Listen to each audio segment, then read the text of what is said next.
Good afternoon. Welcome to the 2023 Annual Conference and Book Fair in Seattle, Washington. I am Laura Tohe and a member of the AWP Board of Directors. Here is a visual description of myself. I am an Indigenous woman from the Navajo Nation. I am wearing a red top and silver jewelry. The Association of Writers and Writing Programs is a small but mighty nonprofit organization that amplifies the voices of writers and the academic programs and organizations that serve them, all while championing diversity and excellence in creative writing. I am a member of AWP's Board of Directors, but first and foremost, I am a member of AWP. Membership with AWP provides me with writing resources year-round, but just as importantly, it allows me to support other writers, especially those who are just starting out. Membership dues help writers find meaningful careers and publication opportunities and make services like the Writer-to-Writer membership program possible. If you aren't already, I invite you to become a member today. Together, we are AWP.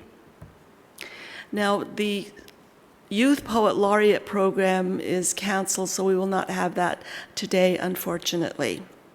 But we are delighted to bring you this event today. I'd like to acknowledge and thank all of our conference sponsors and the literary program hosting this event, Milkweed Editions. Our literary partners and sponsors allow AWP to present these extraordinary literary events and help us keep our conference affordable and accessible. Please join me in thanking all of our conference sponsors and partners for their support and participation.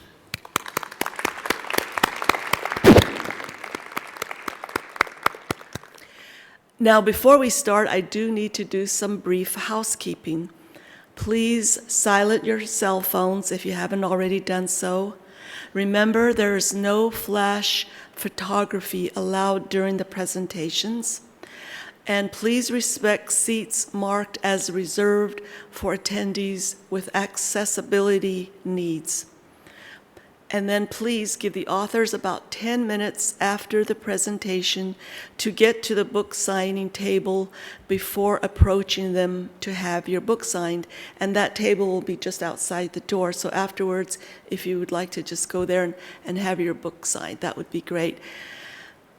I will also have a small Post-it pad, and I'll be asking to have your name. I'll write your name on that, and I will be passing that name on to the authors for signing.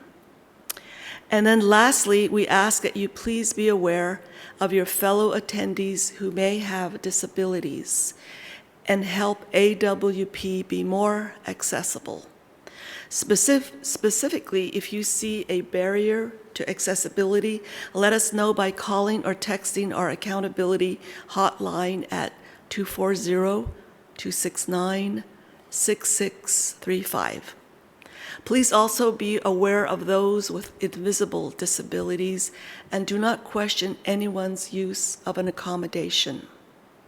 Thank you, and now it's my great pleasure and honor to welcome Mary Austin Speaker, who will introduce this fantastic event. Thank you.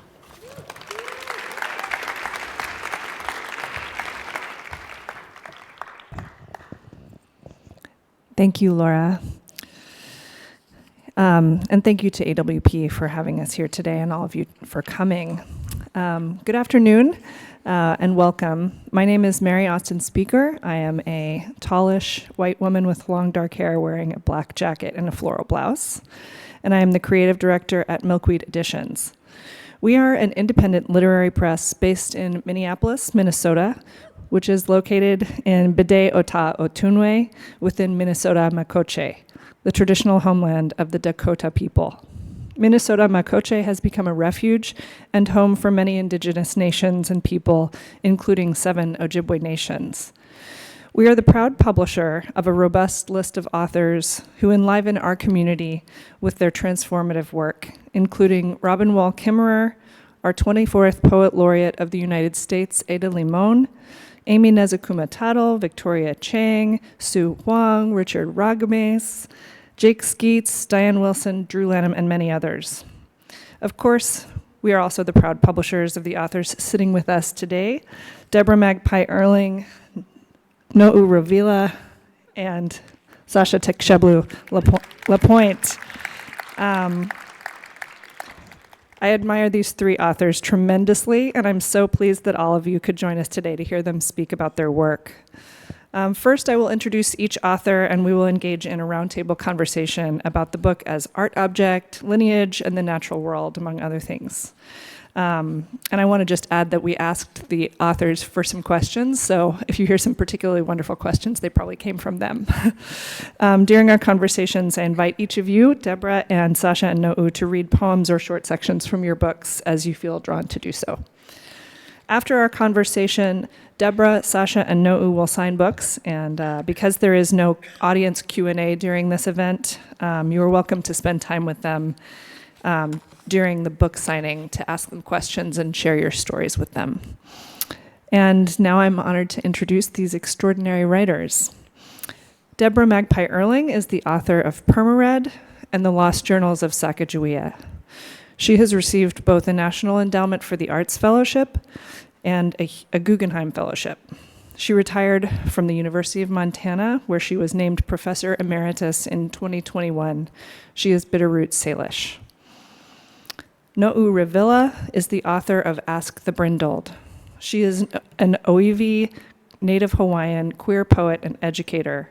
Her work has been featured or is forthcoming in Poetry, Literary Hub, Animally, Beloit, the Honolulu Museum of Art, and the Library of Congress.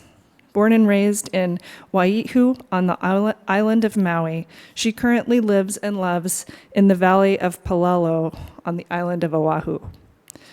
Sasha LaPointe is the author of Rose Quartz and the critically acclaimed memoir Red Paint. She is from the Upper Skagit and Nooksack Indian tribes. Her work has appeared in The Rumpus, Yellow Medicine Review, Hunger Mountain, and elsewhere. She lives in Tacoma, Washington. Welcome, everyone.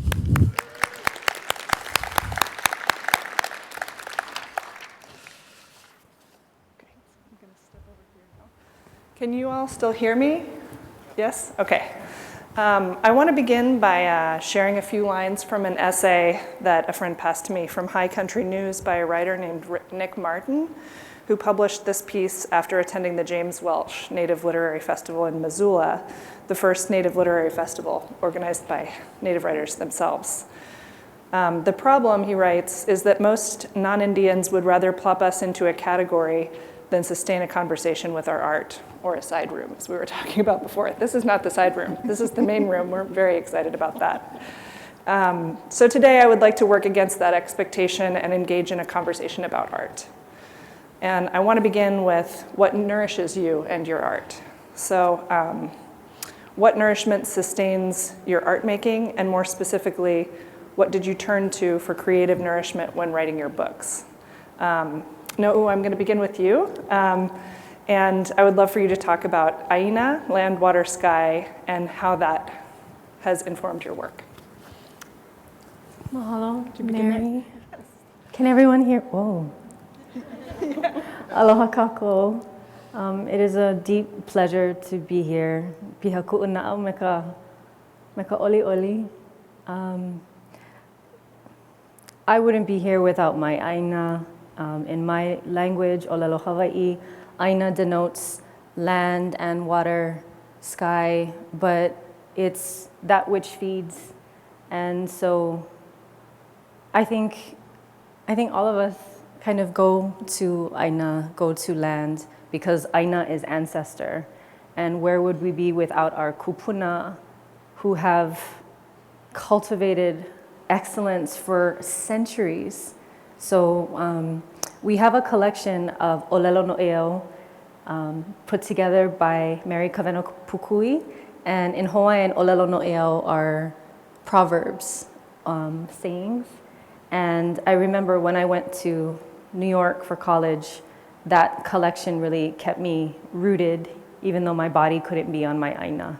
So because it's your kupuna talking to you, and those olelo no eau really kind of keep me together as I compose. Yeah. Debra, could we hear from you next about where the inspiration for your work came from and what it's nourished by? I'm always I think fascinated with people and fascinated with stories and the stories that people share, strangers, former students, the world, and everything tells a story. The land itself will tell a story. I'm privileged to be able to stay on Flathead Lake, which is on my traditional homeland, or off my traditional homeland, but on the reservation. And it's really curious. It's such a quiet space. I stay at the biological station where all these scientists are, and then on the weekends they leave, and there's only the person who runs the whole place and a caregiver. And sometimes they're gone too, so you're on this piece of land that juts out into the water. And I was so fascinated like that, quieting. I'm not a person, like, it's kind of funny that when my writing people think I am kind of a nature lover, but I really am not. That sounds terrible, but I mean, I love nature, but I'm not out there. But I had some quiet time to walk along these paths, and I had the most curious experience. These birds started twittering at me, like zinging. I thought, oh, I'm walking too close to their nests. And then the chipmunks started coming toward me from all sides, and they were like, I was like, what is this? And then I noticed, and I love this, because I do believe that the world speaks to us, and that the trees speak to us, and there's so much, we're learning so much more about that every day, about our interconnectedness. I think all people knew at one time that we were all connected, and some people still know that. But I was walking down this path, and I noticed there was a leaf that was just waving like this furiously. And I thought, well, it's probably got a caterpillar or something on it. And I stopped and I looked at this leaf, and it was still doing this. And I held my hand to it, and there was no breeze. And I thought, something's trying to tell me something. So like an idiot, I walk on, and I see some bear plop. And it's like big choke cherries. It's a grizzly bear. I tell the biologists, and they go, oh, no, we haven't seen sightings of a bear. And I said, I think you got a bear here. Turns out they had a mother and 2 cubs. So all that inspires me. I think all the stories that I hear from all around me. Sasha, can you pipe into what inspires your work and what sustains it? Yeah. Also, I just want to echo what's already been said. This is such a good fit. P.S. Kudos. Like what you both answered so beautifully, like really resonated with me.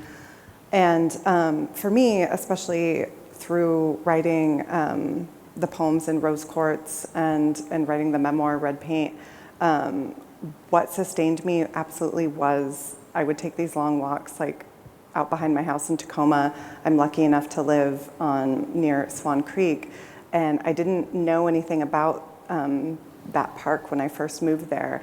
And in moments of distress, in moments of kind of anxiety, I would just get my dog and walk the switchbacks and walk down to the trail, and I found myself doing it more and more, and it was incredibly healing. Like, I think Swan Creek shows up in my writing a lot, and on top of that, like, I have cassettes, and it's a privilege to have recordings of our grandmother telling stories and speaking in Lishitsid. And in moments of grief, I would take a little boombox, like fill it up with those giant like double D batteries and drag it out to the beach. I went camping by myself a lot, and my friends would be like, "Are you okay? You're just gonna camp on the beach by yourself?" Like I'd take road trips out to La Push, and I was like, "Yeah, if like white women can do it, I can do it, right?" And I would drag my boombox out there and listen to her stories and listen to the traditional language and make myself a fire, and like it really got me through some of the hard moments of grief or when I felt really stuck. Listening to stories and walking in the woods or by water is really what got me through it. I know you have a poem about that in Rose Quartz. Do you want to read it? Yeah. The cassette, Yes. the recording one. Yeah. Yes. Why do they always disappear when you're looking for them? Lifting the sky. In the distance, I have to give a tiny disclaimer. So our tribe has a story, lifting the sky. Yahau is the word that was taught. It doesn't, that's just, put that in your pocket. And as you listen to this is a story I heard as a kid, and the word is Yahau. Lifting the sky. In the distance, the clouds begin to fall. Gray rain too far to matter. Oceanward, it has gone dark, everywhere but here. Circle of campfire crackling orange, against a roar of waves, against that rain, against world's end. An island sits quiet, keeps the dead in its trees. Elder Island, said a man on the beach, camera around his neck, boy at his knees poking starfish. Said you can kayak around it, get real close to its shores.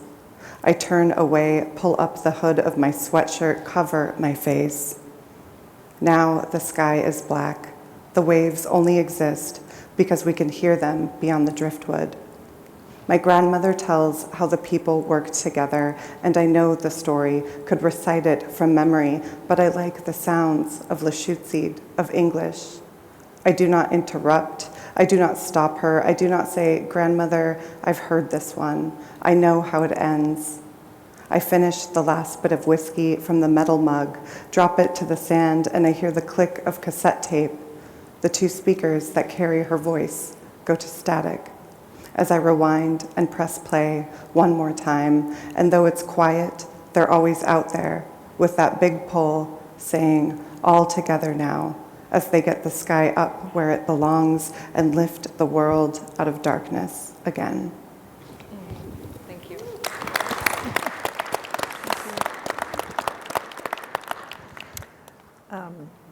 Thank you so much, Sasha, for reading that.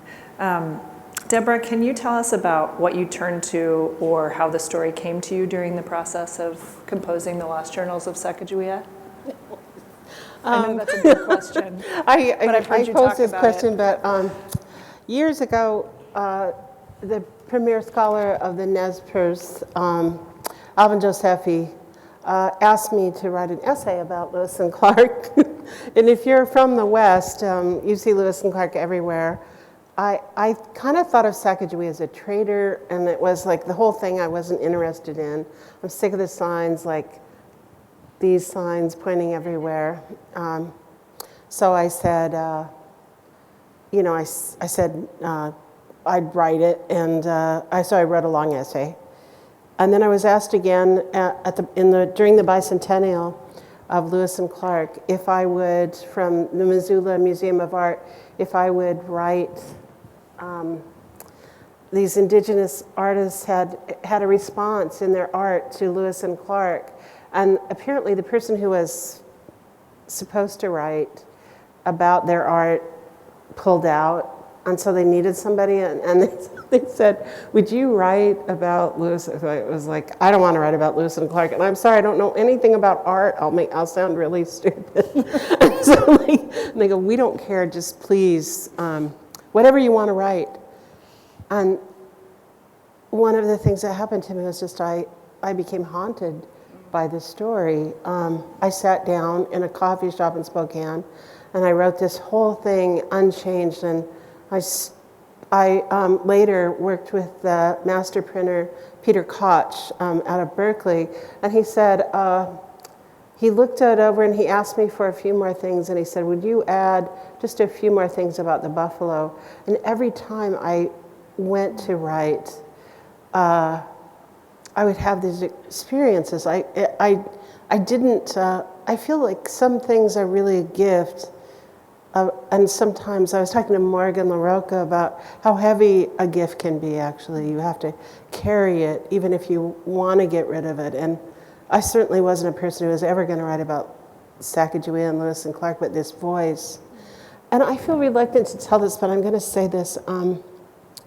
One night I woke up and Peter had asked me to write a few more things, and I woke up in the middle of the night and I scribbled this story down, and I knew it was about a fox, and I woke up and there was a woman standing next to the bed, and she was small and she had a cage and she pointed. I thought, I'm dreaming, but I wrote.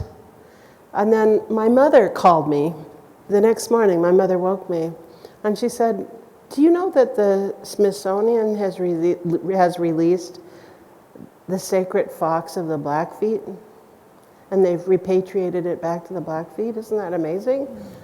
And I still couldn't believe that my mom was calling me about this number one. It just seemed kind of strange. I guess she knew I was working on it, but still it was odd. And I said, Mom, I wrote about that last night. So I went back to my writing, and there was about Lewis and Clark had captured a sacred fox, and they were sending it back to the Great White Father, and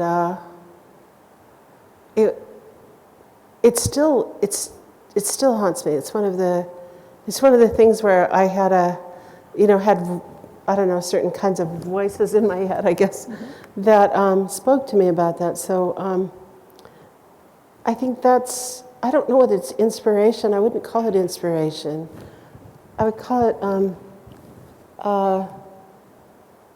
mesmerization or something. I'm not sure. I feel like I was gifted with this story in ways that maybe sometimes we don't want to have that gift. Thank you. Thank you, Debra. Can I pass that question to you two? Are there strange experiences that you've had where you feel like works in your writing are given to you or gifted to you, or they arrive in dreams or something like that? I'm going to kick that one to No. You want to go first? I'm remembering a line in your poem, Sasha, My Grandma Tells, and that's just, that's a title of one of my poems, because my grandma is everywhere up and down in between this book of mine that I'm so lucky to have worked with Milkweed to bring alive. But then also what Debra is talking about, this haunting that's not so much invitation, but this undeniable presence. And we have a word in my language. So my book is really a book about aloha, but not pauhana, catamaran, happy hour special aloha. Okay, this is aloha as intergenerational aina-based intelligence that my kupuna have been cultivating and practicing in struggle and love before Captain Cook came to Hawaii. And it's all kinds of aloha, not just romantic aloha, but aloha for aina, aloha for histories of struggle in Hawaii, aloha for friends and chosen family. I am a deeply queer Indigenous woman, and I wouldn't be here without chosen family. And we have this word in my language, ha-ha, and it has a diacritical mark on both of the A's that lengthen that ah, so it's ha-ha, wa-ha-ha. And I'm thinking about this word because ha-ha is that kind of touching that a healer will practice. Consensually, I must touch your body to see what kind of medicine you seek. But ha-ha can also describe you know, the way you grope a wall in the dark to find a light switch. Ha-ha can also be the way a lover comes to your body, again, consensually, to understand what do you need and how can I feed you as a lover. And so all of that builds into this word ha-ha. And because my book is so much about shape-shifting through trauma toward healing, guided by women in my life, guided by my grandma, that word is this kind of haunting for me, because you think about all the skins that you've shed in this life. And I have a line in my book that says, my grandma, you know, my cousins and I were out there in Hana on the east side of Maui, and we get the nerve to ask her, does it always hurt like this, Grandma, when we shed skin like this? And she just, what you mean? What do you think? What do you think? It just stays skin just because it was skin to you after you shed? And she kind of like takes us on because we're ready to hear certain conversations. And so skin is this haunting in my book. All the different kinds of skins that you grew and let go, but they like trail you like this gorgeous vexed dress, you know? And ha-ha, I could talk for days about that. So thank you, both of you, for mixing that. Sasha, can you tell us about dreams? There's so many. But yes, I'll choose one story and stick with that. The Gemini flighty air brain. I'm like, I'm zooming in on one. There was a time throughout the writing process with Rose Quartz and red paint that I was having episodes of PTSD that would result in fainting. It was literally like I'd be like stirring a bowl of noodles and faint. It got to a point where I wasn't driving my car because I didn't know when it was going to happen. It would happen on the train.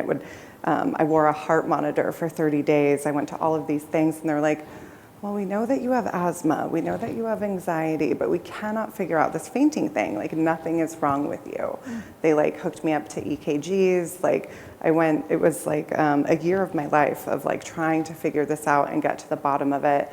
And during that time, one of the darkest or hardest moments, and I was also like having terrible nightmares and really interesting nightmares, like a lot of water. Like, I dreamt again and again that my bedroom would fill up with water. I would see this reoccurring person, and one day when I woke up from a really, really hard one, when I was probably at my most unwell, I just like kind of shot up out of bed. It was 6 a.m, and I went to my bookshelf, and my parents have like long ago gifted me my grandmother's books, her transcriptions and conversations with an ancestor, a woman we call Aunt Susie, who is like a great, great, great aunt, but was a medicine worker and a healer. And in that particular nightmare, it was like about drowning, and it was about like, you know, trying to like scramble my way out of the water. And I woke up and I went straight to the book, which I had had since I was a kid, but being like, you know, bratty teenager, I was like, I'll read grandma's books later. And I went to it that morning, and I just remember laying in the grass in my yard and reading her words and just sobbing and being like, oh, like they were kind of like what she was talking about in this, it's called Aunt Susie's Salmon Song, was so parallel to what I had been experiencing. And then I realized that character that I'd been seeing again and again was her. And I remember when I had, like a few weeks after that, one of the last episodes I had of fainting, I was with my mom and we were talking about it. She was like, the heart monitors, the doctor visits, all these things. And she was like, I don't think that's it. And I knew at that moment, like the dreams were telling me, like, you have spirit work to do. Like this, they were kind of like showing up, like ancestors were showing up being like, hey, you have to fix something.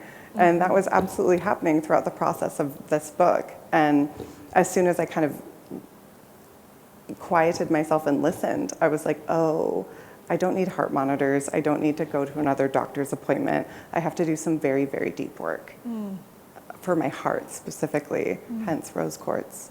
But yeah, they visit. Yeah. They tell me when I'm messing up. They're like, hey, get back on track. I want to pivot the question a little bit towards thinking about lineage, because you've both been talking about your grandmothers, and can you speak, maybe begin with Debra, like where do you see Lost Journals, Perma Red, where do you see your literary lineage? Like how do these books come out of a literary lineage, or is it about storytelling writ larger for you? You know, I think, like we were all saying, some stories were called to write. And I feel that I've been called to write stories about missing and murdered Indigenous women.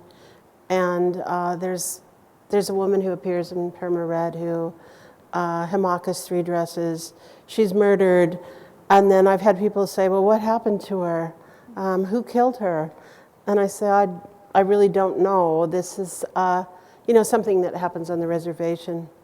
But as far as like for Sacajawea, there was I see this young woman, and I think she's much younger than what the historians say. Clark's fiance, when he left Virginia, was 12 years old. They talk about, at one point when they're at Clatsop, they mention her, that she's young. I think if Sacajawea is young, then what does that mean?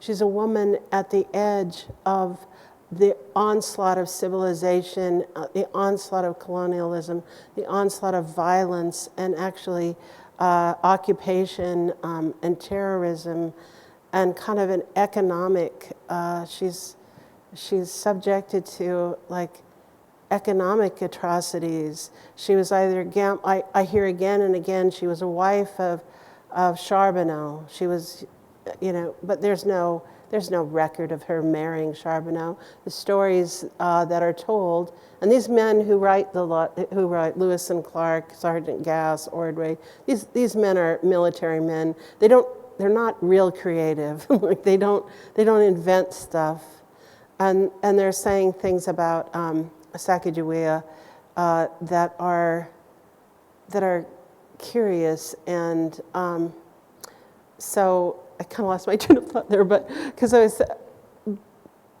when I think of that young woman, and I think of the land itself, and I think of Sacajawea as, as we look at the land, the land that has not been soiled by guns and weapons and killings of the kinds that Lewis and Clark are just, all of these animals are naming everything. All the sacred things are being named. And so when you name something, you relegate it to a certain thing, and it loses its power, and it also loses something that's really potent.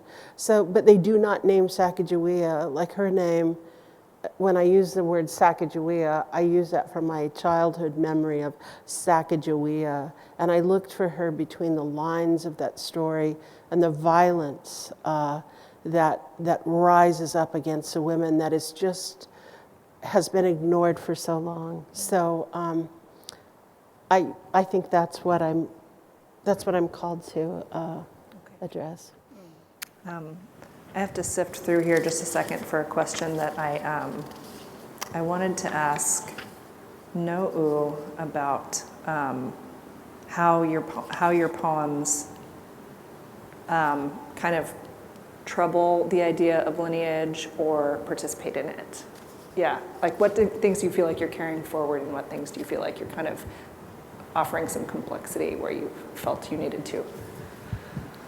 Thank you for that question, Mary. Debra's talking about reading in between the lines, finding her in between the lines. And I tell my students, graduate or undergraduate, I can teach you and I can write alongside you about tools, but I cannot teach you how to be hungry. And no one can teach you the hunger for land, for water, for your ancestors. It has to be something that boils inside you. And you have to learn how to listen. This question of, can you recognize your messengers? Will you? And I have been hungry so long for gay Hawaiian women who love other gay Hawaiian women. Not for a tourist gaze, not for a male gaze. I have been hungry for stories that really celebrate women like my Auntie Ora, who if you touch any one of her mo'opuna, if you touch any one of us, she will uproot a tree and come for you. And my mentor, Hananike Trask, rest in peace and power, was the first Hawaiian woman who told me, never ever let them tell you not to be angry, because aloha is rage and rapture. And I think for this, the last poem in my book is a chosen family poem. So I'd like to share that with you all, if that's okay.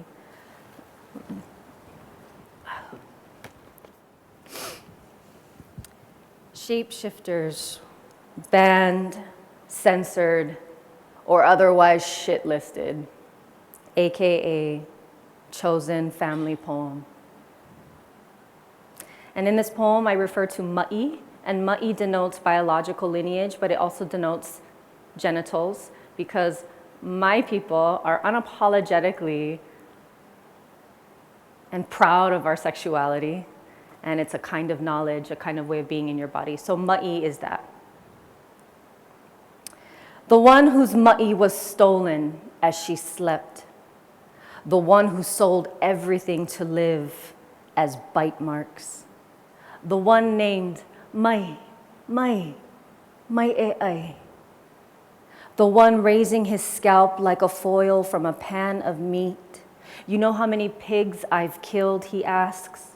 And when he says kill, he means it affectionately. Not I killed pigs to feed my blood, but I slept with pigs, my arms hooked around them. When you love what you kill. The one who thinks he knows who stole the ma'i, the one with o'o feathers instead of hair, the years it took to catch each bird and adorn her head in yellow. The one swallowing a kukui tree for the rest of her life, the one who became the rest of her life, the one still searching for the ma'i. The one meant to be a locked door, but fell in love with the crank of keys. I'd rather hear that sound and die, she said. Now all the doors in Kahului stay open. The one made of open, until her mother chased her with a knife. She is the cure to everything that hurts, but will never let anyone touch her. The one turned into long, solid sticks to poke women who, after kissing another woman for the first time, do not speak for days. In the grove in Ha'o'u, they plant their tongues. The one who slept with the ma'i first, the one who slept with the ma'i last, the one currently sleeping with the ma'i, because ma'i was never stolen. The one all remembering, coughing up coconuts as she laughs. Sometimes they call her Grove. Sometimes Ha O U.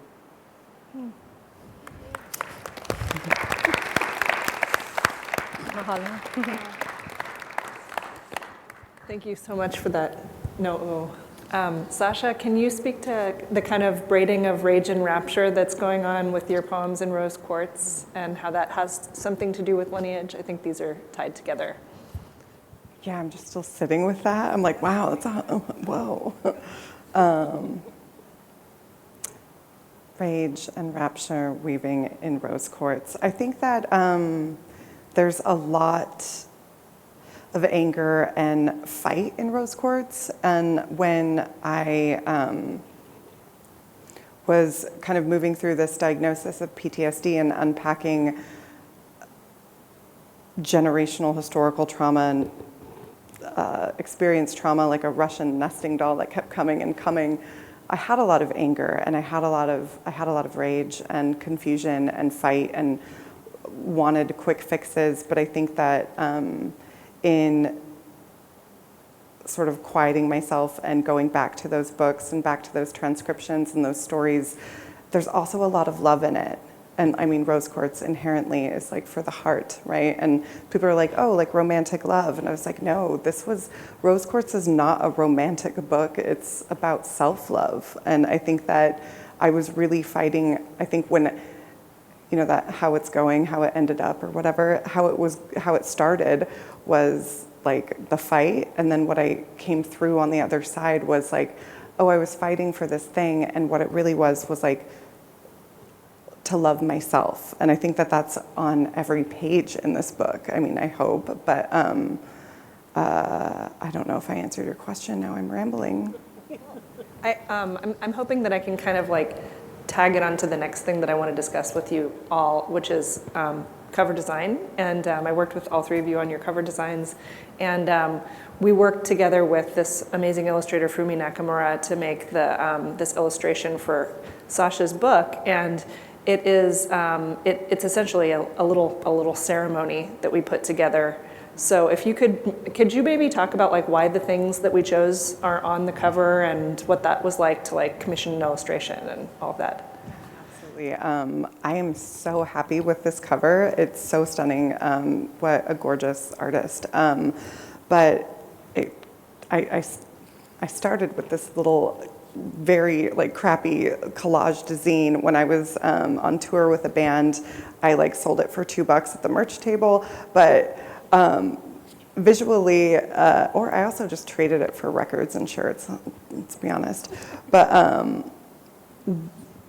when I cut and pasted and collaged it together, I was really specific about the imagery, because while I was going on this journey of like, you need to learn how to love yourself. It sounds so cheesy when I say it like that, but it's real. I have an altar in my home beneath one of my uncle's longhouse paintings, and around it I have all of my family. I have my grandmother, I have Aunt Susie. It's where I burn cedar, it's where I pray, it's where I talk to my ancestors. And going through this book, I was covering it with rose quartz. And rose quartz kept coming to me. Like, friends would literally bring me gifts before even, like, it's kind of what started Rose Quartz. Friends were like, oh, I was on this trip and I got you this. I don't know if you like pink, and I was like, weird. And that happened again and again. So I started adorning my altar with rose quartz as I was going through these hard times and working through heartache and like self-love. Like, I had an altar where these things are, like, she did such a beautiful job. Like, candles, cedar. I have like elkhorn and rose quartz. And when I moved into the house that I live in now in Tacoma, it was the first morning I woke up there, and my auntie was there, and she was doing some yard stuff and helping. I had boxes everywhere. And I remember coming down the stairs, and the sink was overflowing with roses. There was like hundreds of roses. And I was like, what's going on? And my auntie was like, oh, I'm just pruning. You got to prune the roses. And like walked away like it was nothing. And I was just like stopped dead in my tracks. I think I cried. And I was like, can I have some of them? And she was like, oh yeah, like I was going to throw them away. Give them to your friends or take them. So that started this tradition of putting them on my altar every day. And now I don't know what I'm rambling about, but that's it. And it's so beautifully depicted on the cover, right? Like, this is what my altar looks like at home. I love that. Thank you so much, Sasha. No'u, can you tell us about Jocelyn Ng, your collaborator, whose artwork appears on the cover of your book, and why you wanted to work with her? Yeah. It is my deep pleasure and privilege to know this person on my book, this Wau Akua cover. I've been collaborating with one of my best friends, Jocelyn Ng, who's another OEV queer femme, multidimensional artist. Shout out, Jocelyn. But we had been writing letters to each other for a while now. And it was a way to just keep in touch, but also we started flexing a little bit. You ever had that artist friend, that writer friend, or whatever friend who's just ridiculously brilliant at what they do, and you kind of do the same thing? So it's kind of like a flex, but also an act of love when they send you a letter. And my wife can attest to this. Like, I'll get a letter from her and I'll read and I'll throw the letter across the damn room because it's so good. And so it's kind of like this means of connection, but we were also really trying to push each other, like, be better, grope harder, reach harder. And so I love when something makes me stomp the ground, light a fire, or throw it across the room. And she does that all the time. And I wanted a cover that, I think we do this as writers. We, especially when we're writing about hard things like intergenerational trauma, sexual violence, also in my case, love, much love to Lucille Clifton. Every day there's something that's trying to kill me. I'm a queer Indigenous woman. Every day there is something trying to kill me or make me outlawed in some way. And I wanted a cover that spoke to consent. I wanted a cover that was mythic and this threshold creature that told you, ready yourself before you enter. And not everything in this book might be for you, and that's okay. Because we have to be okay with knowing that not everything is for us. That shouldn't be how the world works. We have to earn our relations. We have to earn our aloha. And so I think Jocelyn's image is just that threshold creature that asks you, are you ready to earn your way through this book? Because people have been telling Hawaiians for centuries how we should know ourselves and how we should present ourselves to the world. And I didn't want to be complicit with that in this book whatsoever. And I absolutely adore her. So begin with love. Right. That's wonderful. Debra, can we talk about the cover design process for your book? I'm really interested in how what No'u was saying, reminded me so much of how we've talked about the way that we chose to package your book, kind of like sneaking beyond the censors, kind of like this story is, I will let you describe it, but what we were talking about right before the reading, actually. Can you talk about that a little bit? May I read a piece from yes, this? So please. it might, it's very short, and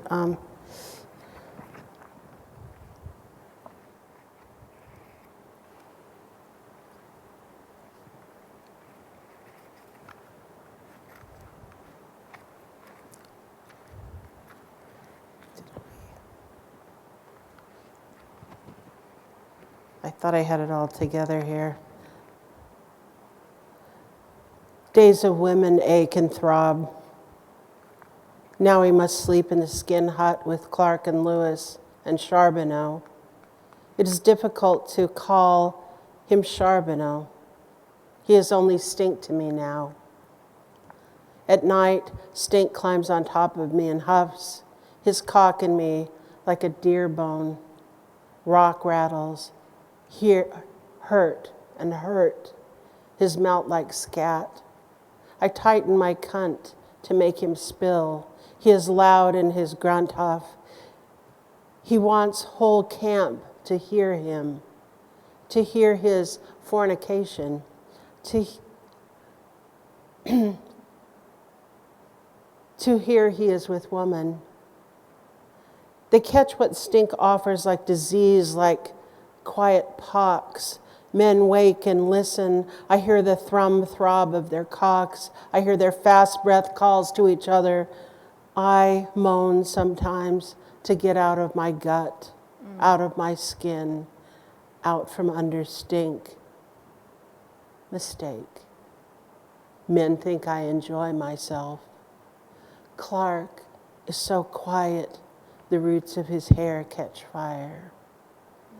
And so there's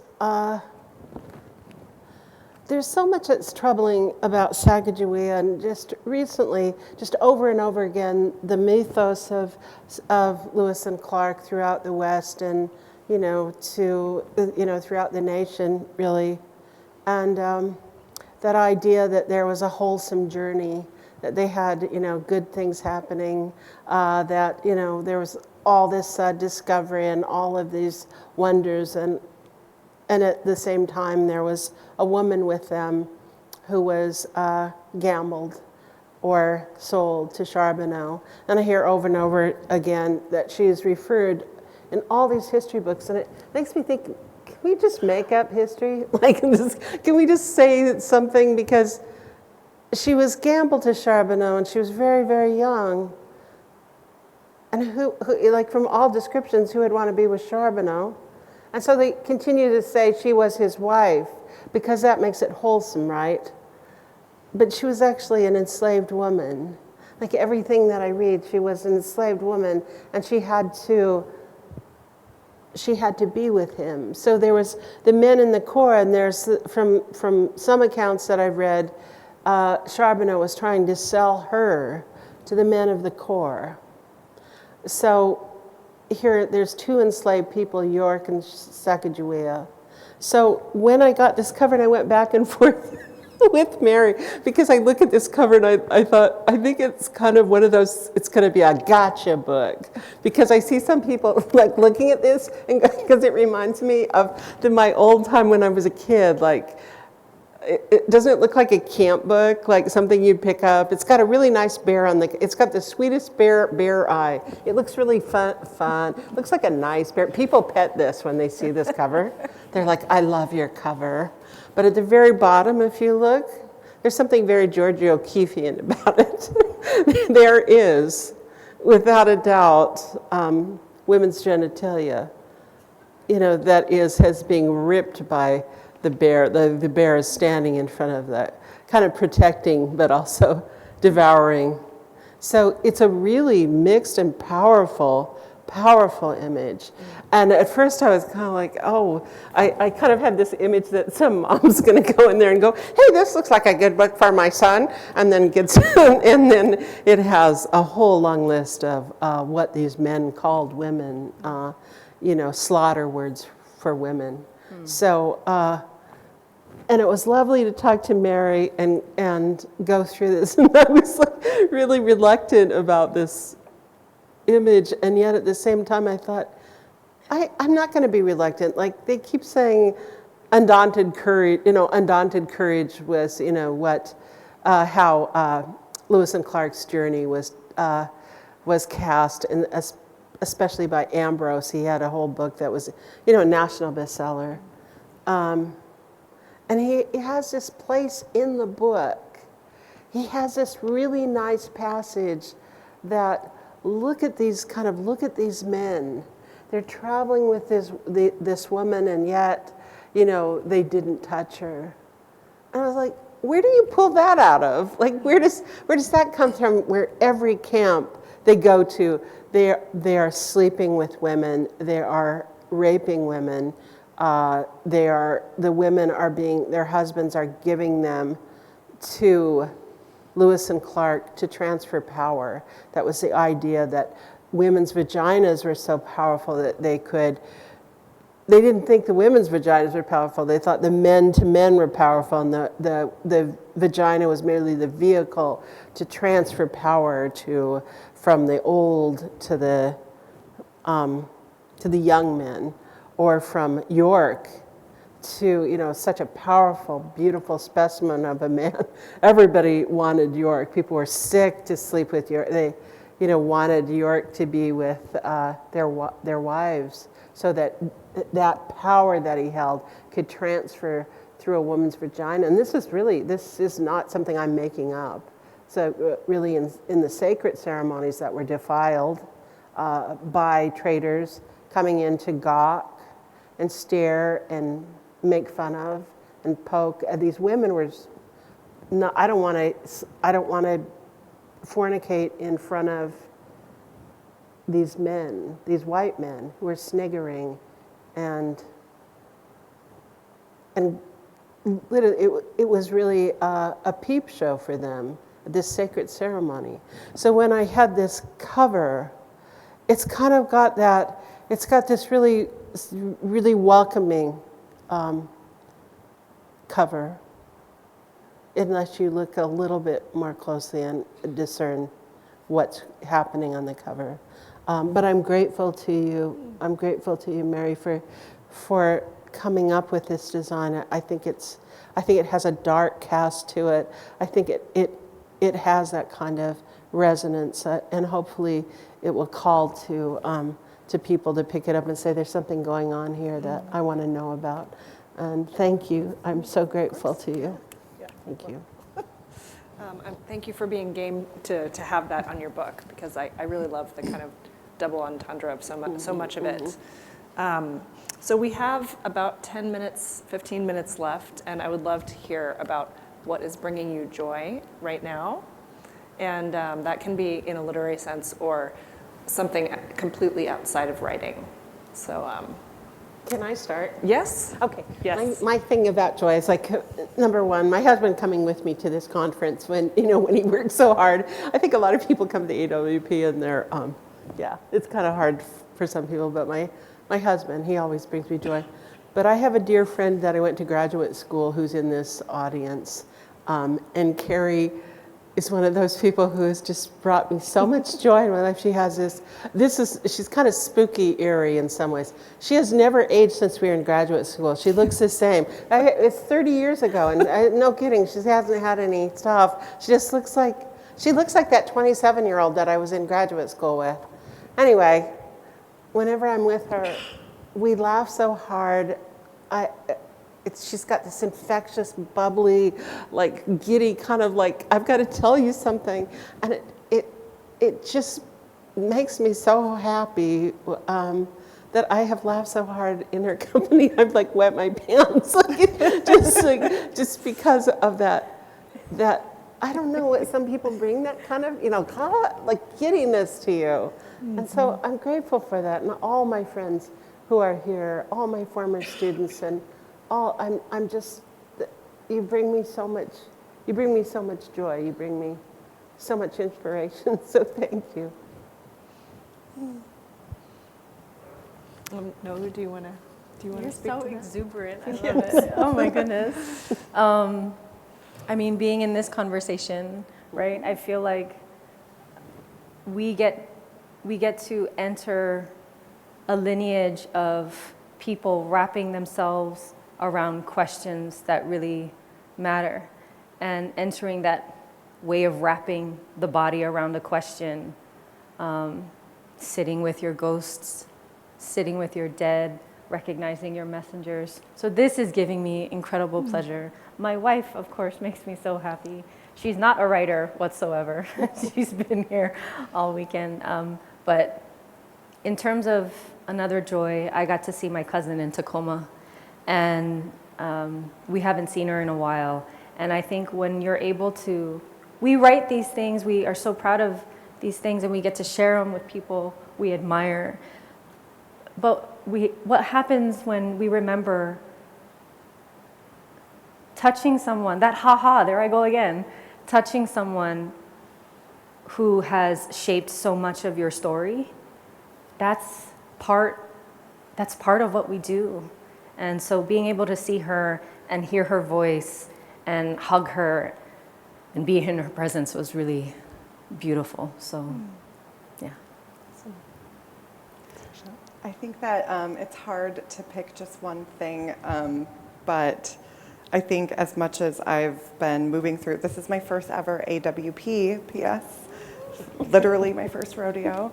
And, I'm, typically an anxious person, so I've been like darting around being like, okay, I have to do this. Oh my God, I'm freaking out, and like get caught up in the anxiety. But what brings me joy are the small moments and the quiet moments where I stop and I hold this book and I'm like, it's a thing.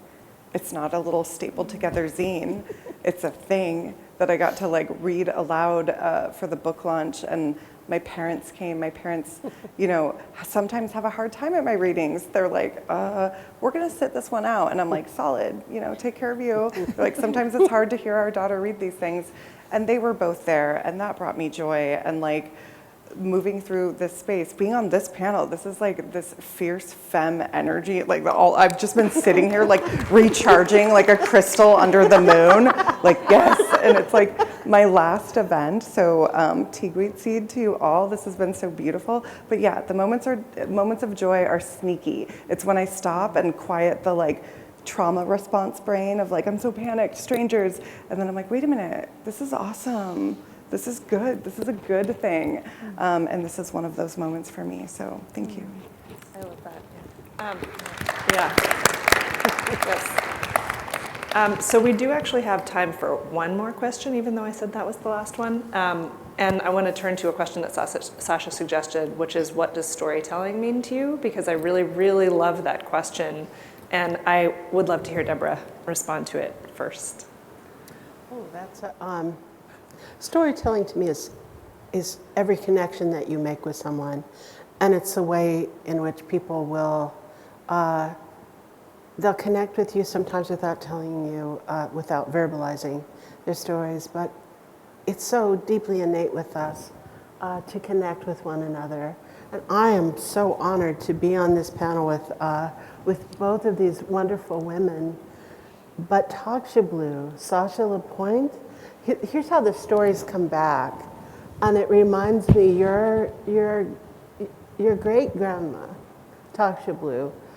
I was one of her students at the University of Washington, so I studied with her, and so she used to tell me. She'd say, well, she didn't just tell me, but I felt like she was just telling me. She would stand in front of the class and she would open her hands, and she'd say, "My hands are empty." She would cry, weep. After we'd answer a test, and she'd weep and she'd say, you know, "Udaha dubs chu, you've done me a great favor, thank you." But I think about, I said, well, I used to say, "Sacajawea, what does this mean? What does this story mean?" She tells them really the Lady Lao story. I was like, what does that mean? Lady Lao like sweeps and sweeps and sweeps and then disappears. No, like, I was like, what does that mean? And now, years later, all of these stories that she's told, how wonderful and so strange that there I am with you and this story.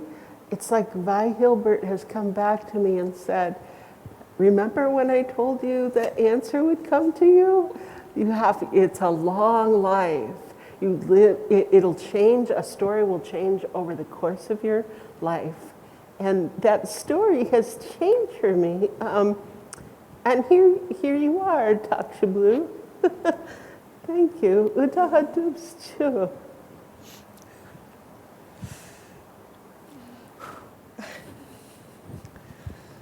Do you need a minute, Sasha? Yeah, I can talk. And I'm crying in public, but thank you, that was so beautiful. What am I doing? What am I supposed answering? What does storytelling mean to you? Oh, right, my question. And you can have a minute. Do you want to go next? No, instead give Sasha a moment to. I might need a moment, but in the most beautiful way, Debra. No, do you want to respond to that question? What does storytelling mean to you? This right here, I'm a little stone between this river right now. Yeah. That's what that is. Wow. How are you going to show up? How are you going to show up to a story, to a moment? And in order to show up properly,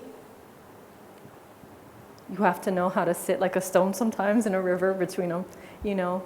But you have to be able to listen. And you have to be able to know what is yours and what is not yours. And that's okay. That difference is not just okay, it's important. So, yeah. Sasha. Got it together. I think that it seems like such a simple question, right? But I've never been asked. And like in moments of Q&A, it occurred to me like, no one's asked me what storytelling means, and that seems insane to me. So I'm very happy for this question, but I think that, yeah, to echo what's already been said, this storytelling means this to me. It's connection. It's survival, it's love, it's carrying on. And I remember I have this very distinct memory of Takshablu, the OG, when I was maybe 14 or something, and in a really dark time, and wouldn't talk to any of we'd be at the gatherings, and I wouldn't talk to my family, my aunties, my mom, my dad, that like I was that little storm cloud. And my grandma walked right up to me and sat down, and she was like, and she looked very, and if you hadn't met her, she's got a presence, like you don't F with grandma. And she sat next to me and she was like, I can't see you, granddaughter. And I was like, I'm sitting right next to you. And she was like, you're behind a veil. And she was like, you need to work on your story. I was like 14, had a shaved head, blue lipstick, the whole thing.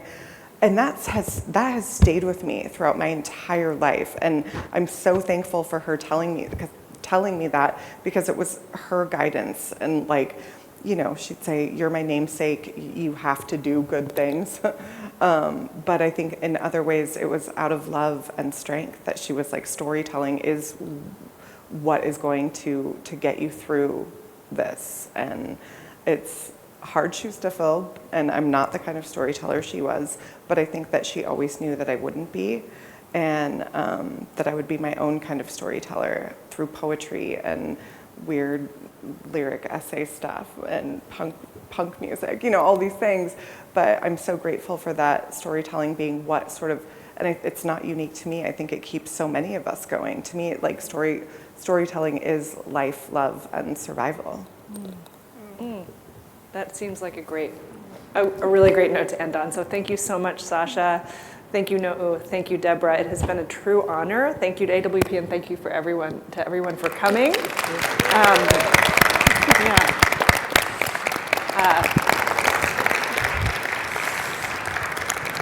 These incredible writers will be signing books outside the ballroom in that direction, so just give them a few minutes, and we'll see you out there. Thank you so much.